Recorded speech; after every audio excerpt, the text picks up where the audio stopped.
Allah, ingkar kepada Rasul, termasuk golongan ingkar sunnah, itu tidak diterima amalan dari Rasul.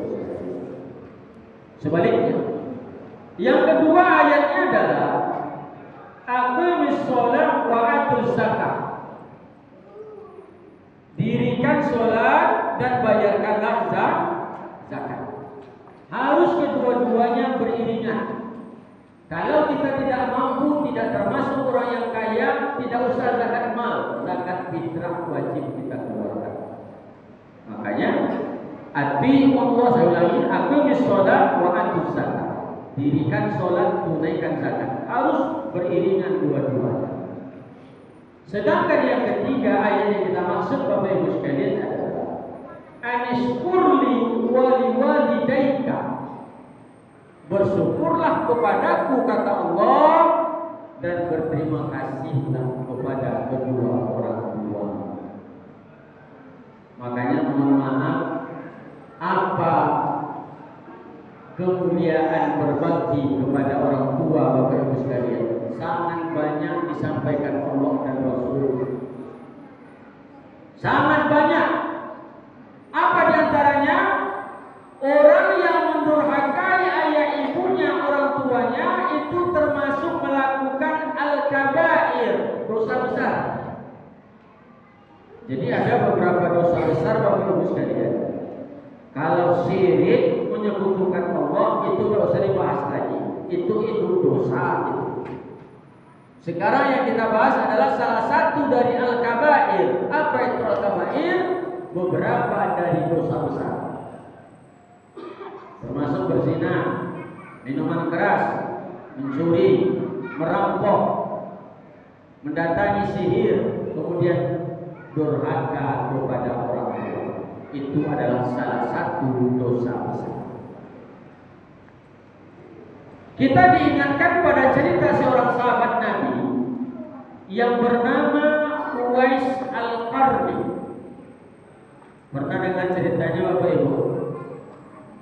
Ini mohon maaf bapak-bapak, ini ada semangat nih Pak. Ini baru tahap pertama ini seleksinya. Kan 33 malam, 30 malam dibagi Ramadan itu. 10 Ramadan pertama, 10 Ramadan kedua, 10 Ramadan ketiga. Jadi kita masuk ini 10 Ramadan kedua nih para Rahmat. Berarti yang pertama sudah patutlah nampak oleh kita. Yang kemarin hadir malam pertama, kedua, ketiga, sekarang kan ada 4 lagi kan? Ya Pak. Karena seleksi pertama sudah kita lewati. 10 malam pertama itu insya Allah digasak barangkali karpet yang merah ini penuh semuanya. Iya Pak. Kalau yang hijau itu anak-anak mungkin. Ibu-ibu juga demikian. Digasak takkan kemana kemarin ibu-ibu. Mana mereka lagi? Mereka rupanya tidak lolos seleksi pertama. Kita inilah yang saya khawatirkan. Lewat nanti kita seleksi yang hari ini sampai 10 yang kedua nantinya, takut nanti hilang kita dari masjid ini lagi. Enggak masuk kita 10 malam yang ketiga. Tapi saya yakin dari nengok wajahnya adalah harapan ini. Amin. Karena di situ Bapak Ibu sekalian, tidak semua orang yang bisa tuntas sampai Ramadan nanti. Kalau boleh saya ajukan pertanyaan, kalau tunjuk tangan Bapak-bapak bisa tidak kira-kira? Tunjuk tangan yang bisa sampai terakhir Ramadan. Tidak ada satu pun. Tidak bisa menjamin, paling tidak ada niatnya Pak. Alhamdulillah. Insya Allah kita semua niat. Niat saja akan coba. Bapak Ibu sekalian, mudah-mudahan disampaikan Allah SWT. Jadi Bapak Ibu sekalian, ketahuilah bahwa berbakti atau tidaknya kepada orang tua itu tandanya kita terjerumus dalam perbuatan dosa besar. Kalau kita berbakti, insya Allah Allah suka, Allah sayang kepada kita. Tapi kalau tidak, mohon maaf, sudah harus banyak bertaubat minta ampun kepada orang tua. Kembali kepada cerita Uwais Al-Qarni. Padahal Rasulullah belum pernah Uwais. Kenapa? Karena Uwais Al-Qarni ini tinggalnya di daerah Yaman, Al-Qaran. Daerah Qaran namanya. Makanya nama belakangnya menjadi Al-Qarni. Tapi apa pesan Rasulullah kepada Abu Umar bin Khattab? Hei Umar, apabila engkau menunaikan ibadah haji ke kota Mekah, tolong engkau cari orang yang bernama Uwais Al-Qarni. Baik ya Rasul. Terus apa yang saya lakukan ya Rasul? Pergi engkau kepada Uwais, mintakan doa kepadanya. Sebab doanya Uwais Al-Qarni tidak akan ditolak oleh Allah Subhanahu. Tapi siapa Uwais Al-Qarni itu ya Rasul? Pokoknya cari saja nanti kabilah rombongan dari Yaman. Kalau ada mereka datang ke kota Mekah, engkau tanyakan, apakah kalian dari Yaman? Apakah kalian dari suku Qaran? Kalau iya, tanya yang namanya Uwais. Kalau engkau berjumpa dengannya, mintakanlah doa, mohonkanlah doa kepadanya, sebab doa Uwais tidak ditolak oleh Allah Subhanahu. Itu cukup sulit mencarinya, Rasul payah mencari orang sebanyak itu. Apa kata Rasul? Pokoknya tanya orang Yaman dari suku Qaran, dan engkau lihat tanda ada di tubuhnya bekas penyakit sopak, bekas penyakit lepra. Bayangkan Bapak Ibu sekalian, karena sebelumnya Uwais ini tubuhnya penuh dengan penyakit kulit, tapi Allah menyembuhkan dan meninggalkan menyisakan satu sebesar ini. Ini anak-anak yang tidak memberikan catatan, saya tidak akan tanda tangan nanti. Duduk saja. Cari namanya Uwais. Kalau ada pada bagian tubuhnya bekas penyakit sopak, penyakit kudis, lepra, itulah orangnya. Mohonkan doa kepadanya.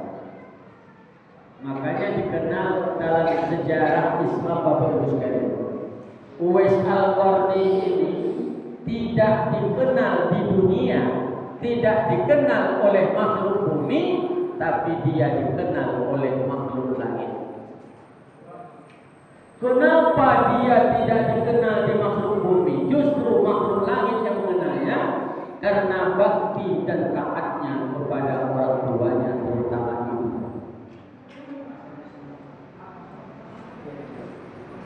Ada yang di luar Bapak Ibu sekalian? Uwais Al-Qarni ini mempunyai seorang ibu sudah tua, jompo, lumpuh. Tetapi ada satu hajat niat cita-cita ibunya Uwais Al-Qarni, ingin menunaikan ibadah haji ke kota suci. Tapi mereka dalam keadaan miskin, tidak berpunya. Bagaimana caranya? Walaupun dari Yaman biayanya cukup banyak untuk pergi ke kota Mekah. Maka timbullah akalnya Uwais Al-Qarni. Kebetulan dia mempunyai seekor anak sapi. Anak sapi itulah digembalakannya dengan niat ingin menghajikan ibundanya. Apakah dijualnya sapi itu nanti? Bukan. Apakah sapi itu sebagai bayaran untuk naik haji? Tidak. Tapi Uwais Al-Qarni justru menjadikan sapi itu untuk sarana latihan. Anak sapi yang ada itu digendongnya, dipikulnya untuk digembalakan. Di mana tempatnya? Di atas bukit.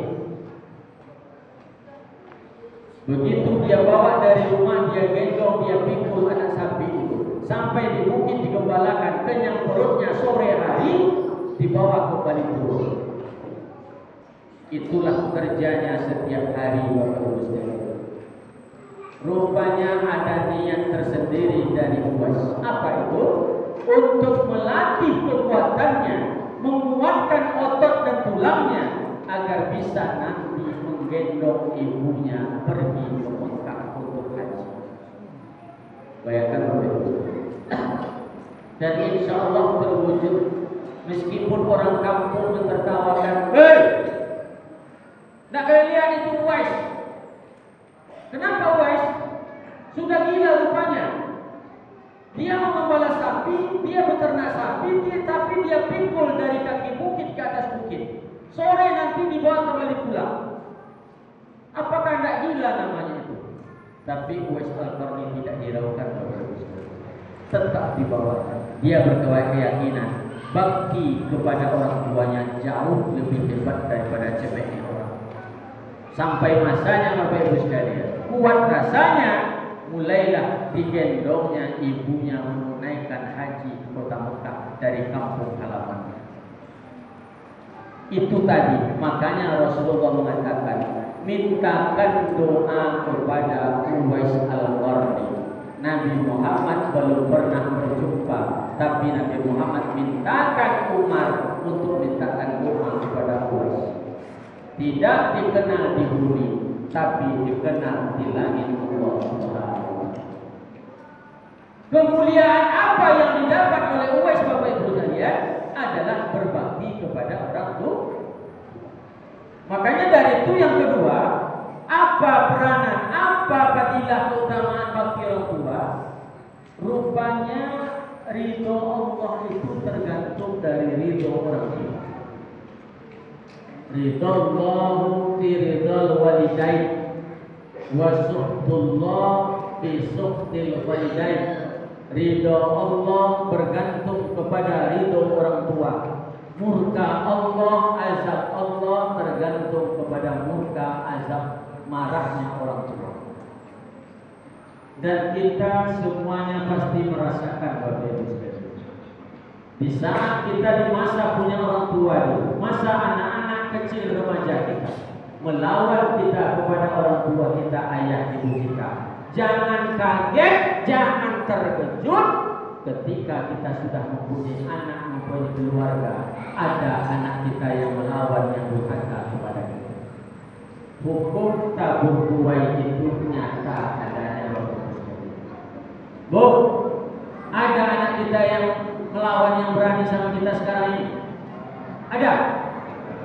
Coba kita ingat-ingat dulu, ketika kita masih gadis dulu, masih muda dulu, ada tidak pernah kita juga melawan kepada orang tua?